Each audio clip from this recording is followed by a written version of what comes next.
Միացիր Սպինոպոլիային, նետիր զառերը և տար քո Պորշեն, Range Rover Velar-ը, Mercedes-ը, BMW-ն և անսահմանափակ iPhone-ներն ու ֆրիսպինները։ Օրական մեկ անգամ նետիր զառերն անվճար։ Դե իսկ յուրաքանչյուր զառ շահով է։ Հաջարաբեդ.am միշտ ստացիր ավելին։ Բարև ձեզ, 24-ի եթերում այսօր զրուցելու ենք բժիշկ համաճարակաբան Արշակ Պապոյանի հետ։ Պարոն Պապոյան, բարև ձեզ, շնորհակալություն ավերել ընդունելու համար։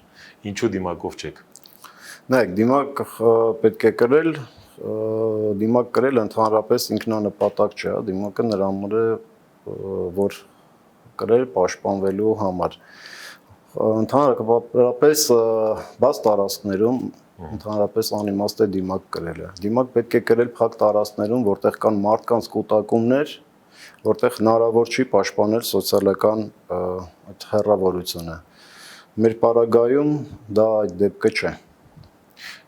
Ես վարակագիր եմ, դուք դիմակով չեք, ես ձեզ չեմ կարող, որ ուզենամ էլ չեմ կարող վարակել, ճիշտ հասկացա։ Խնդիրը կայանում է նաև նրանում, որ եթե դուք վարակագիր եք, ես այդ դիմակից կրեմ, այդ դիմակը չի պաշտպանելու այդ վարակից նաև, այո։ Եթե այդպես լիներ, այդ բժիշկները, որոնք շփվում են պացիենտների հետ, որոնք վարակված են, գիտեք, որ նրանք կրում են ոչ այդպիսի սովորական բժշկական դիմակ, այլ հատուկ դիմակներ, նույն ռեսպիրատորներ կոչեցյալը։ Բա ինչի համար ենք մենք կրում դիմակ։ Ինչից ենք պաշտպանում։ Այ սա խնդիրը նրանում է, որ պետքա ճիշտ տեղեկատվություն նաև տրամադրել այդ դիմակի նշանակության մասին։ Պետքա չի կարելի ասել, որ դիմակը, եթե բոլորս կրենք դիմակ, մենք կզորացնենք փոխանցումը։ Եթե բոլորս կրենք դիմակ, մենք չենք վարակվի։ Պետքա ասել, որ դիմակ կրելով մենք կարող ենք նվազեցնել հնարավոր վարակումը։ Այ մեսիջը պետքա ճիշտ գնա, հա, որ դիմակ կրել ամենուրեք, դա չի նպաստելու վարակի կանխարգելմանը։ Դիմակը պետք է նախ կրել այնտեղ, որտեղ այն պետք է, եւ դիմակը պետք է կրել նաեւ ճիշտ։ Երբ որ պահանջվում է, որպեսզի մարդը ամեն օր, չգիտեմ, ամենտեղ պետքա դիմակ կրի, իսկ երևի շատերը նկատել են այդ դիմակ կրել ինչպիսի բնույթ է կրում, երբ որ մարդը ասենք մտնելով միտեղ, որտեղ պահանջվում է դիմակ կրել, դնում է այդ դիմակը, հանում դնում գրպանը, գնում հետո միտեղ նորից հանում դնում գրպանը, նստում տրանսպորտ նստելուց ասենք դնում, հանում, չգիտեմ, մյուս օրը ինչ անում, նորից այդ օգտագործած այդ դիմակը սարքում բազմակի, այսպես ասած, օգտագործման դիմակ, դա դիմակի սխալ կրելն է եւ դրա վնասները հաստատ ավելի շատ են, քան այն օգուտը, որ այդ մարդը պետք է ստանար այդ դիմակը կրելուց։ Դրա համար երբ որ խոսում ենք դիմակ կրելու մասին, պետք է նախ հստակ ասենք մարդը որտեղ պետք է կրել եւ երկրորդը պետք է ապահովենք այդ դիմակի հասանելիությունը մարդու համար։ Այդքան էլ ճիշտ մոտեցում չի ասել, չգիտեմ, եթե գումար չկա, տունը սարքեք, չգիտեմ, ցանկացած մատերիալից, չկա որևէ գիտական հիմնավորում, որը ապացուցում է, որ այդ տնային դիմակը հա կատարելու է նույն դերը, ինչ որ կատարեն, ասենք, բժշկական դիմակները։ Մի հարցել շատ կարճ ու անցնենք հիմնական հարցերին։ Այսքան հեռու իրարից չէինք նստած, կես մետր, հա, 1.5 մետր սովորաբար խորհրդատարվում, ասենք 1.5 մետր, ու որոշ երկրներում նաև մինչև 2 մետր են ասում, նայած որտեղ։ Օդակաթիլայնով փոխանցվում է կորոնավիրուսը, թե ոչ։ Այո, սկզբունքորեն փոխանցվում է օդակաթիլային ճանապարհով։ Շատ լավ, 515 նոր վարակված, 15 նոր մահ։ Ինչպես է գնահատում որպես մասնագետ ստեղծված իրավիճակը, այսօրվա պատկերը։ Ընդհանուր առմամբ բարդ, որովհետև թվերը սկզբունքորեն բավական բարձր են, ամենօրյա արձանագրվող դեպքերը, ամբողջ խնդիրը նաև կայանում է նրանում, որ այդպիսի թվերի բարձրացում մենք ունենք այսպես ասենք կարանտինային սահմանափակումային միջոցառումներից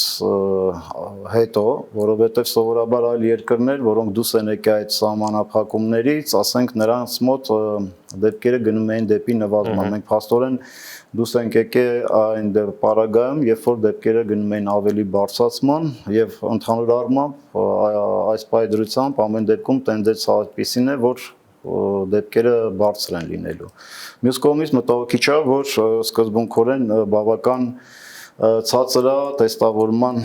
քանակը, ասենք 2 օր առաջ 600, ինչքան մեր, չգիտեմ, անցած օրը մինչև 1000, այսօր մի 1000-ից ավել էր, բայց ամեն դեպքում սկզբունքորեն դա բավականին ցածր է, ցածր տոկոս է։ Այսինքն իրական պատկերը շատ ավելի վատ է։ Տեստավորումը այո մեծ նշանակություն ունի հիվանդների վաղ ախտորոշման, հայտնաբերման համար եւ հիվանդության հետագա,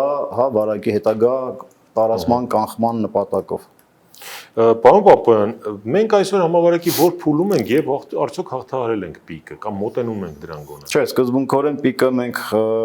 չենք հաղթահարել, մենք այդ պիկի մոտ ճանապարհին ենք, գնում ենք երևի հավանաբար դեպի պիկ, ամեն դեպքում մենք պիկին չենք հասել եւ առավել եւս պիկը չենք հաղթահարել։ Պիկը հաղթահարած կլինենք, երբ որ որոշակի ժամանակահատվածում ունենայինք, ասենք թե ինչ-որ ստաբիլ թվեր, որից հետո սկսելու էր աստիճանաբար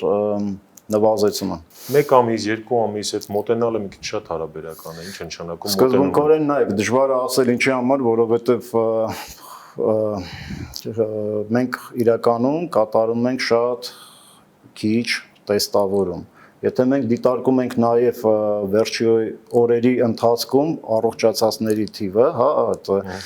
ապա կարող ենք նկատել, որ դրանց թիվը նույնպես շատ քիչ է, օրական այդ առողջացածների թիվը 10, 15, 20, 25, չգիտեմ, այդ կարգի թվերի վրա են, որը որ նույնպես մտահոգիչ է այն առումով, որ նշանակում է, որ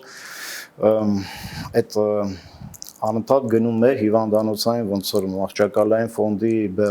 գերբեռնվածություն, առողջացածների թիվը ավելի քիչ է, քան նոր դեպքերի թիվը։ Երբ որ մենք գնանք դեպի այդ թվերի հավասարեցում, առավել եւս երբ որ առողջացածների թիվը ավելի շատ լինի օրական կտրվածքով, քան նոր դեպքերի թիվը, այդ դեպքում մենք կարող ենք խոսել, որ մենք արդեն պրակտիկորեն այդ պիկը ոնց որ հաղթահարել ենք եւ գնում ենք աստիճանաբար դեպի ստաբիլիզացիայի նվազեցման։ Դա կարող է մի 3 ամիս տևել, թե հնարավոր է Ամեն ինչ կախված է այն գործողություններից, որոնք իրականացվել են եւ իրականացվում են։ Ներկայում ակնհայտ է, որ ընդհանուր առմամբ այդ վարակի տարածման դեմ պայքարը այսպես ասենք պրավալի է տրված, դա միանշանակ է առողջապահության նախարարության նախարարի կողմից հատկապես այն առումով, որ այն իրականացված գործողությունները չեն տվել այն արդյունքը, ինչ որ պետք է տային, եւ ավելի վատ գնում ենք դեպի դեպքերի բարձրացման եւ իրավիճակի ավելի ոնց որ վատթարացման։ Ավելի շատ մահեր, ավելի շատ վարակակիրներ։ Ավելի շատ վիճակի վատթարացման, որը այսօրվա դրությամբ կա։ Ում է ավելի շատ խփում կամ ովքեր են մահանում, պարոն Պապյան, եթե կարճ մասնագիտական, հասկանալի լեզվով։ Մեծահասակները, թե ովքեր ունեն բրոնխների, թոքերի խնդիր։ Ամեն դեպքում այն վիճակագրության, որը ներկայացնում է, դա համեմատաբար միջին հաշվով դա ոնց որ 60-ից ավելի բարձր տարիքային խումբն է, որոնք ունեն տարբեր ուղեկցող հիվանդություններ։ Շնչառական։ Ոչ միայն շնչառական, սիրտանոթային, շաքարային դիաբետ եւ այլ տարբեր, ասենք, ուղեկցող քրոնիկ հիվանդություններ։ Խոզի գրիպ կոչվածը ուղիղ ազդում էր, եթե ճիշտ եմ հիշում, շնչառականի վրա։ Հիմա այս կորոնավիրուս կոչվածը ինչն է։ Հիմնական ախտահարվող բանը դա իհարկե շնչառական համակարգն է, որովհետեւ ինքը վիրուսը այն նույն դասին է, ինչ որ սուր շնչառական, ռեսպիրատոր հիվանդություն։ Ինչու ունենք այսօր այս պատկերը, ով եւ որտեղ թերացավ։ Կարծում եմ, որ ամենասկզբից ոչ կատարվել ոչ ճիշտ պլանավորում, միջոցառումների ճիշտ չի հաշվարկվել այն ամենը, ինչ որ կարող ենք ունենալ եւ համարժեք դրա գործողությունները։ Ճիշտ չի հաշվարկվել եւ դրա մասին են վկայում այն բոլոր հայտարարությունները, որոնք արել է եւ առողջապահության նախարարը բազմիցս, նաեւ վարչապետը, այն առումով, որ այդքան էլ լուրջ հիվանդություն չի, տակեր ընկնելուն պես կունենանք հիվանդության անկում, կամ որ մենք չենք նախատեսում, որ հիվանդությունը կարող է տևել 1 ամիս եւ ավելի։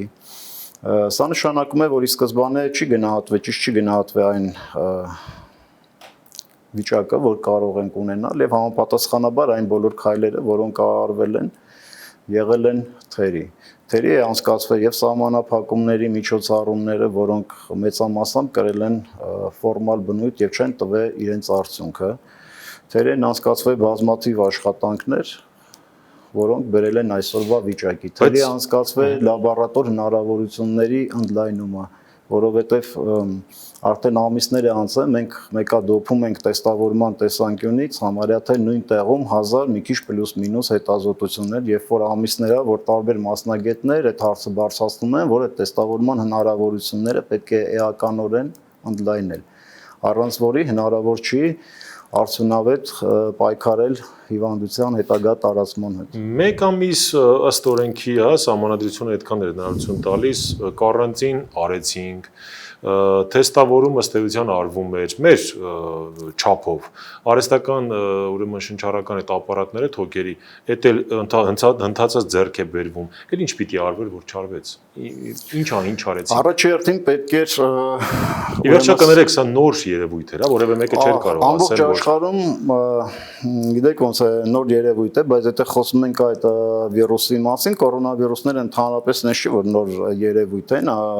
բժշկությանը, գիտությանը նրանք ծանոթ են, իհարկե այս COVID-19 ունի իր որոշակի առանձնահատկությունները եւ մարդիկ նոր էին շփվում դրա հետ։ Այդ իրավիճակը ամբողջ աշխարհում կար, բայց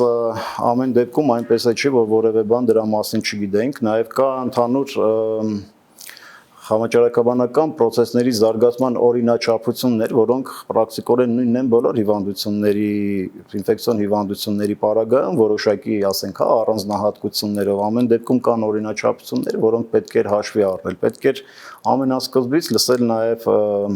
տարբեր մասնագետների, որոնք ունեն տարբեր մոտեցումներ, մի քիչ այլ մոտեցումներ նաև ընդհանուր այդ միջոցառումների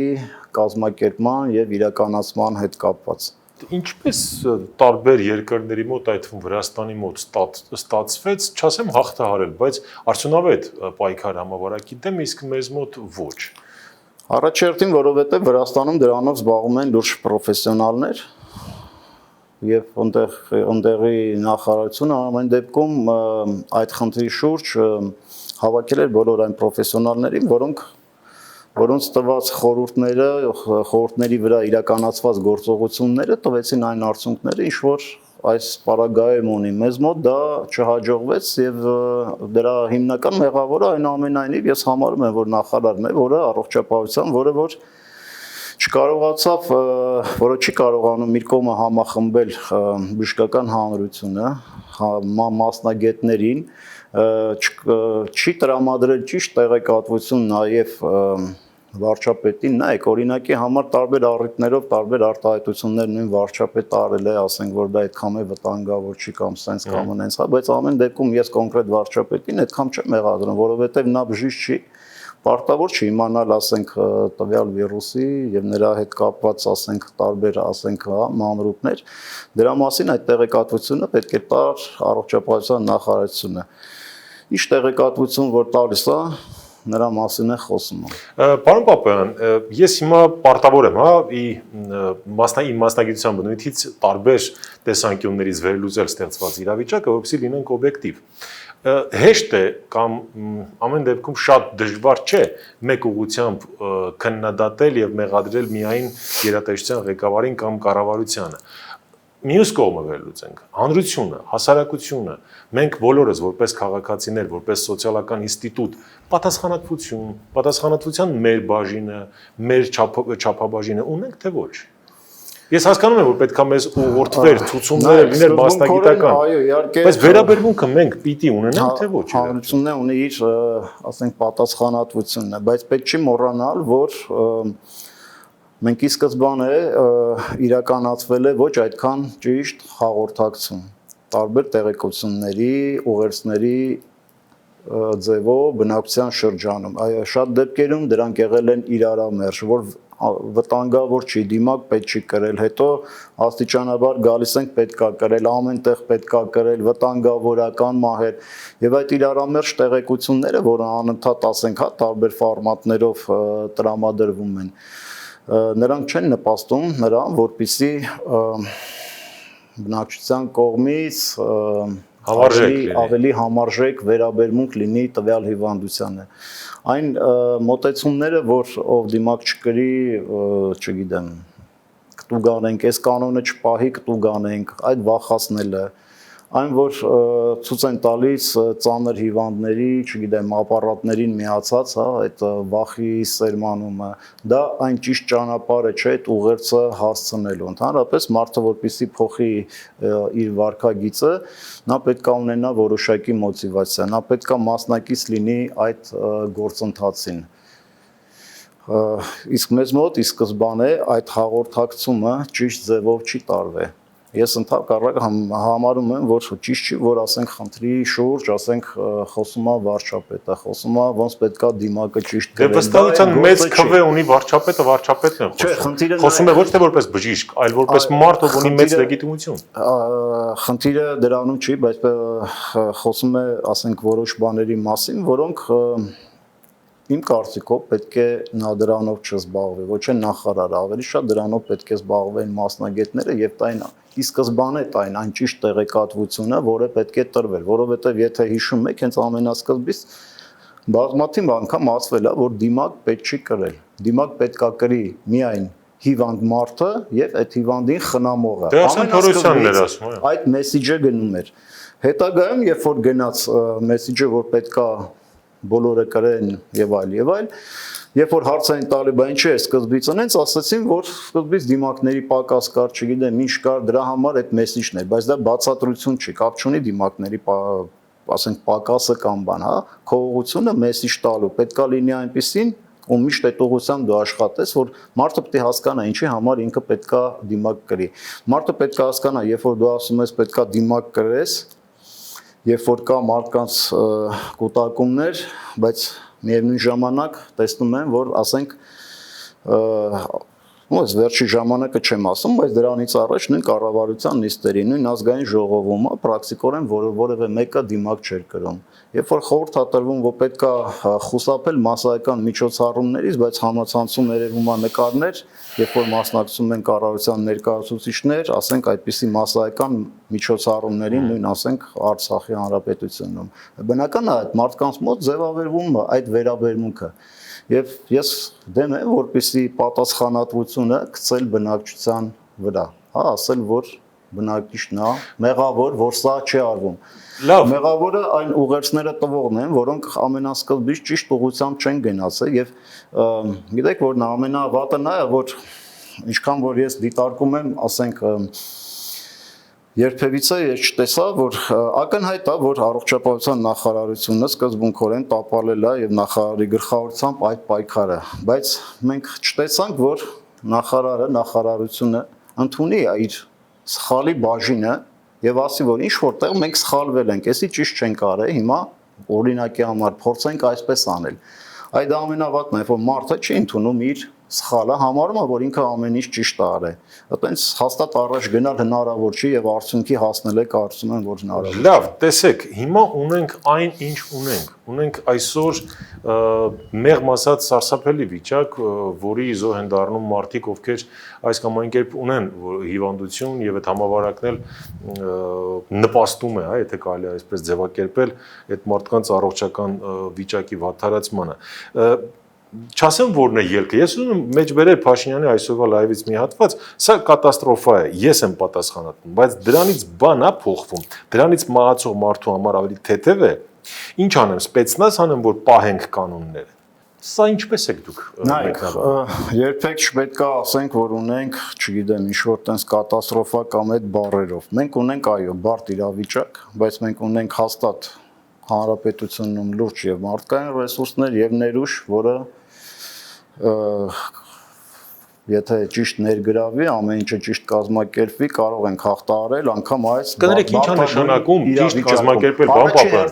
Մենք ունենք տասնյակ մահեր, չէ՞, ամեն օր 15-20 եւ այլն։ Պապիկներին ոնց բացատրենք, որ ձեր ցավը տանեն։ Մենակ պապիկների Միչեք զրուցարաններ։ Կան բազմաթիվ միջոցառումներ, որոնք պետք է անեն։ Կներեք Փաշինյանն ասում է հունիսի 1-ին քաղաքապետարաններ միջոցառումներ են կազմակերպել։ Ինչ անի Փաշինյանը։ Հասկացանք, ենթադրենք, չէ։ Ես ասեցի, եթե տալիս ես դու ուղերձը, ուրեմն դու ինքդ պետք է հետևես այդ ուղերձին։ Երբ որ դու չես հետևում այդ ուղերձին, պահանջել, որպեսզի բնակիչը պետք է հետևի, դա ճիշտ չի։ Ուրեմն առաջինը դու պետք է սկսես քեզանից, դու պետք է դա պաշտպանես։ Մի պահ սկզբից խալվեցինք, հիմա վերջ մի քանի շաբաթ է, արդեն տեսնում ենք ահավոր վիճակ։ Մասին չի նաև, ասենք դա անընդհատ գործընթաց է, նայեք, հիմա այն ինչ որ դուք ասում եք, այն ինչ որ ունենք հիմա, ունենք անկախ ամեն ինչից։ Առաջ գնալու համար ես ասեցի, որ ամենամեծ խնդիրը նա է, որ գործող առողջապահության նախարարը այն չի կարողանում իր ամբիցիաներից վեր կանգնել, խմբավորել ամբողջ բժշկական հանրությունը իր կողք, որպեսզի հնարավոր լինի մասնագետներին, որոնք կարող են առաջարկել ինչպիսի մեխանիզմներ, ինչ գործողություններ պետք է իրականացնել, որպեսզի դուրս գալ այս բարդ իրավիճակից։ Սա է ամբողջ խնդիրը։ Եվ իմ կարծիքով, այո, պետք է լինի նախարարը այնպիսի մարդ, որը կարողանա այդ բոլորին համախմբի, որովհետև առանց այդ համախմբված մոտեցման, պայքարի, մենք այո, պրավալ ենք տալու այդ պայքարը։ Ավարտում ենք մի քանի րոպե։ Որպես բժիշկ, որպես մասնագետ, փորձենք հասկանալ ինչ փուլեր կան արժևում կամ ավելի ճիշտ կլինի ասել, որն է ելքը ստեղծված իրավիճակից եւ արդյոք դրականի այսպես հույսեր չունենք առաջիկայում։ Սկայունացման, պիկի հասնելու կամ կորը ճկելու, չգիտեմ։ Ամեն ինչ կախված է ինչպեսի մոտեցում ենք որդեգրում։ Եթե իմ ասացի նման որդեգրվում է այն մոտեցումը, որ ներգրավում են այն տարբեր մասնագետներ, որոնք ունեն նաև այլ կարծիքներ, ինչպես պետք է իրականացնել այս կամ այն միջոցառումը։ Երբ որ հաշվի առնում նրանց կարծիքը եւ իրականացվում է այդպիսի համախմբված գործողություններ, ես վստահ եմ, որ կարելի է հասնել հաջողության եւ ամենամոտակա ապագայում փորձել կոտրել կորը եւ ունենալ ավելի լավ վիճակ, քան այն ինչ որ մենք ունենք հիմա։ Այսինքն ամեն ինչ չի որ տապալել ենք զուտ բժշկական տեսանկյունից։ Մենք եւ առողջապահական ներուժ ունենք հիմնականում գործի կազմակերպումը, երբ որ եթե մենք կարողանանք այդ կազմակերպումը ճիշտ ռելսերով տանել, մենք ունենք բավարար եւ մասնագիտական ներուժ եւ ռեսուրսներ, որ ֆիզիկապես պիտի տեղել ունենանք։ Ամեն ինչ արդեն ինչ նշանակում տեղը չէ։ Այդպես չի որ ամեն ինչ լսվել է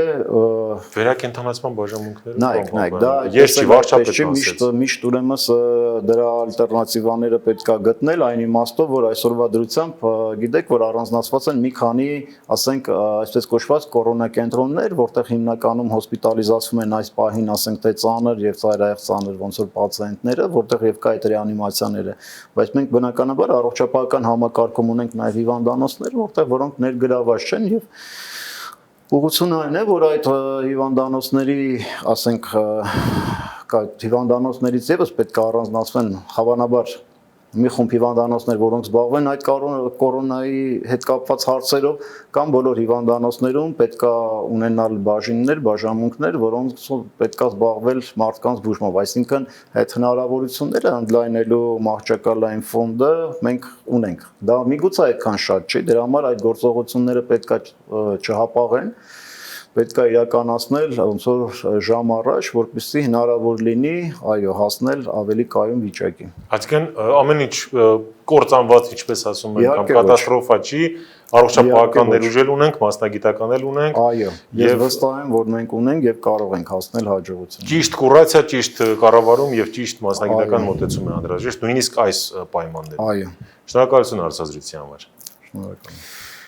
Հարգելի հեռուստադիտողներ, հյուրընկալել էինք բժիշկ համաճարակաբան Արշակ Պապոյանին։ Շնորհակալ ենք նաև ձեզ ուշադրության համար։